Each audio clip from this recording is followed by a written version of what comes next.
Hello friends. एपडा और भारत का कृषि निर्यात गौरव, तो इसमें अगर हम इसकी चर्चा करते हैं तो इसमें क्या हुआ है कि उड़ीसा के मलांगीर से ऑस्ट्रिया तक सूखे साबुत अंडे के पाउडर मतलब उसको क्या किया, भारत जो है पहला वाणिज्यिक निर्यात शिपमेंट को सफलतापूर्वक सुगम बनाया है। तो एपडा पे हम लोग अभी चर्चा करेंगे। एपीडा जो भी है, the agriculture and process food product export development authority. APEDA की अगर बात करते हैं तो क्या है, तो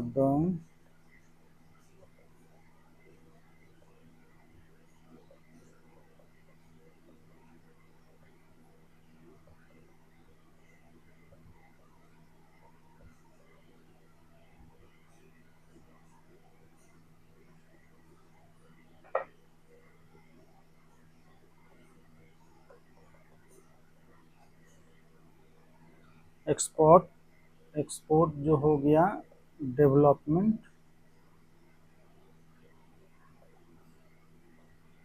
अथॉरिटी, एपीडा। ठीक है। तो ओडिशा से ऑस्ट्रिया तक सूखे अंडे के पाउडर का ऐतिहासिक निर्यात हुआ है। वाणिज्य एवं उद्योग मंत्रालय के अंतर्गत आता है। पीआईबी में आया था, तो ठीक है, पीआईबी का न्यूज है और आप इसको, और भारत सरकार, ठीक है। प्रमुख प्रमुख सफलताएं की बात अगर करते हैं तो बालांगीर से ऑस्ट्रिया तक, तो देखिए एपीडा ने सूखे साबुत अंडे के पाउडर भारत के पहले वाणिज्यिक निर्यात शिपमेंट का सफलतापूर्वक सुगम बनाया है। वैश्विक मानकों का अनुपालन तो यूरोपीय संघ के सख्त सुरक्षा मानकों का पूरा किया गया है। मूल्य संवर्धन की अगर हम बात करते हैं तो देखिए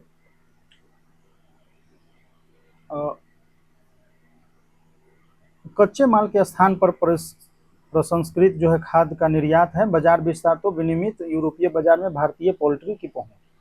तो क्या है कि एपीडा ने भारत सरकार के वाणिज्य उद्योग मंत्रालय के अधीन कार्यरत एक सर्वोच्च वैधानिक जो है निर्यात प्रोत्साहन निकाय है। अंतर्राष्ट्रीय व्यापार चैनलों के निर्माण, गुणवत्ता मानकों निर्धारित करने और भारत के जो कृषि, बागवानी हो गया, प्रसंस्करण, खाद्य उद्योग हो गया, कि वैश्विक बाजार विस्तार को गति देने के लिए जिम्मेदार एक केंद्रीय एजेंसी है। इसके रूप में वो कार्य करता है। ठीक है। तो एपीडा की अगर हम बात करते हैं तो यही है। और स्थापना इसका जो है 1985 में हुआ था। कृषि और खाद्य प्रसंस्करण निर्यात विकास प्राधिकरण अधिनियम के तहत इसको किया गया था। ठीक है। उद्देश्य की अगर हम बात करते हैं तो निर्यात जो है क्षमता, निर्यात उन्मुख कृषि प्रसंस्करण उद्योगों को बढ़ावा देने के लिए भारतीय क्षमता अधिक करना है। वैश्विक प्रतिस्पर्धा, तो वैल्यू एडिशन हमको बढ़ाना है, और वैश्विक प्रतिस्पर्धा और मूल्य संवर्धन ये सबको बढ़ाना है। सुरक्षा मानक की बात करते हैं तो जो सख्त जो है अंतर्राष्ट्रीय खाद्य सुरक्षा मानक है उसका अनुपालन करना, किसानों को वित्तीय लाभ सुनिश्चित करना, ये सब चीजें हैं। अगर हम इसके कार्यों की बात करते हैं तो निर्यातों का वैधानिक पंजीकरण करना हो गया, और जिसमें हम बोल सकते हैं कि जो भारत के अनुसूचित कृषि हो गया, प्रसंस्कृत खाद्य उत्पाद हो गया, तो इसका निर्यात करने वाले व्यक्तियों, कॉरपोरेट संस्थाओं के लिए जो है अनिवार्य रजिस्ट्रेशन जो है करना है।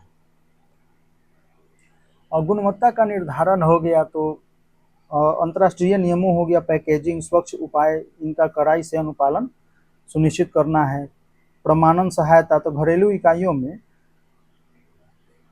FSSC 22,000 हलाल कोशेर, तो विश्व स्तर पर मान्यता प्राप्त प्रमाण पत्र प्राप्त करने में मदद। ठीक है। तो विश्व स्तर पर ये जो है मदद मिलती है इन सब चीज़ों से। और वित्तीय और संरचना सहायता की अगर हम बात करते हैं तो यह संस्था जो है अंतर्राष्ट्रीय स्तर पर बाजार खुफिया सर्वेक्षण करती है, वैश्विक बाजार व्यापार मेलों के समन्वय भी करती है, क्रेता विक्रेता जो है उनके बैठकों को प्रबंधन भी करती है। यूरोपीय संघ जैसे प्रमुख क्षेत्र में निर्यात के नए रास्ते खोलने के लिए आभासी जो है मतलब फ्लैगशिप टाइप का समारोह जो है नेतृत्व करती है। निर्धारित अगर उत्पाद विकास की हम बात करते हैं तो संस्था फल हो गया, सब्जी, मांस, मुर्गी फार्म हो गया, मुर्गी पालन हो गया, डेयरी हो गया, डेयरी प्रोडक्ट्स, मिठाई, बिस्कुट, बेकरी, और जैसे काफ़ी सारे जो वस्तुएं हैं उसका निर्यात, जीवन चक्र की निगरानी, उसका लाइफ साइकिल क्या है उसको रेगुलेट करना, इन सब में वो सुधार करती है। निर्यात आपूर्ति श्रृंखला में एकीकरण भी करता है, जैसे कि ग्रामीण विकासशील क्षेत्रों में मजबूत है निर्यात उन्मुख कृषि प्रसंस्करण जो पारिस्थितिकी तंत्र है उसको स्थापित करना है। राज्य विभाग हो गया, जिला प्रशासन, निजी उद्योग हो गया, इनसे सबसे क्या वो सीधे समन्वय करता है। ठीक है, तो ये सब चीज़ें हैं। पीक आया ही नहीं, पता नहीं क्यों। तो अंतर्राष्ट्रीय में डेटा हो गया, व्यापार में क्रेता बैठक हो गया, और ये सब करता है। श्रेणियां हैं तो क्या हो गया, तो ताजे फल सब्जियों में सूखे मेवे और समुद्री खाद्य पदार्थ हो गया। प्रसंस्करण खाद्य में मिठाई, बिस्कुट, ठीक है। स्नैक्स, पेय पदार्थ में मादक द्रव्य और फलों के रस। ठीक, तो ये सब चीज़ें हैं। अंडे के पाउडर की बात आ रही है, देखिए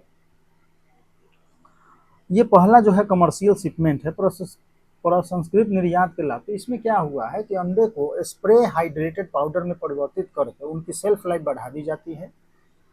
स्प्रे ड्राइड, मतलब स्प्रे ड्राइड करके और परिवहन लागत कम हो जाता है। भारतीय पोल्ट्री निर्यातकों को प्रसंस्करण उत्पादों में अधिक मूल्य अर्जित करने में ये सब मदद मिलेगी। ऑस्ट्रेलिया का निर्यात ये भी दर्शाता है कि भारतीय जो पोल्ट्री उत्पाद है यूरोपीय संघ का जो सख्त नियम है उसको पूरा कर रहा है वो।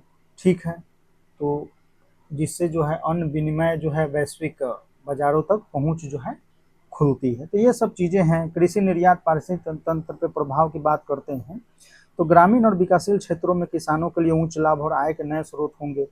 औद्योगिक विकास तो निर्यात उन्मुख कृषि प्रसंस्करण और पारिस्थितिक तंत्र का निर्माण होगा। तकनीकी उन्नयन की बात करते हैं तो खाद्य प्रसंस्करण इकाइयों में उन्नत वैश्विक तकनीक का समावेशन होना है।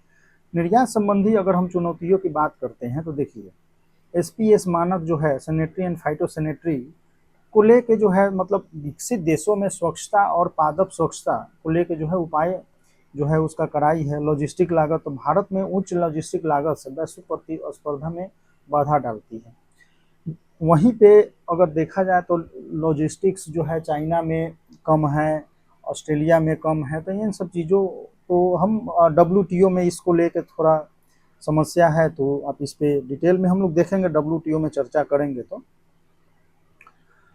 प्रतिस्पर्धा तो वियतनाम हो गया, थाईलैंड हो गया, ब्राज़ील जैसे करीब वैश्विक प्रतिस्पर्धा होगा इस चीज़ों में। ठीक है, तो यही है। और एपडा जो है भारतीय कृषि निर्यात सुधार यात्रा का सूत्रधार है। एपडा यह सफल प्रयास न केवल उड़ीसा किसानों के लिए नए द्वार खोलता बल्कि वैश्विक खाद्य श्रृंखला में भारतीय विश्वसनीय भूमिका को पुख्ता करता है। किसानों की आय दुगनी होगी, और ये सब चीज़ों से जो है क्या होगा कि लोकल लेवल पे भी है और हम खाद्य प्रसंस्करण इन सब चीज़ों पे काम करेंगे। और स्वच्छता से रिलेटेड हो गया, और क्या बोलते हैं कि सेल्फ लाइफ जो है कैसे बढ़ाना है, इन सब चीज़ों पे काम किया जाएगा। ठीक है, तो है एपडा पे ये चीज़ें हैं। तो फिर मिलते हैं फिर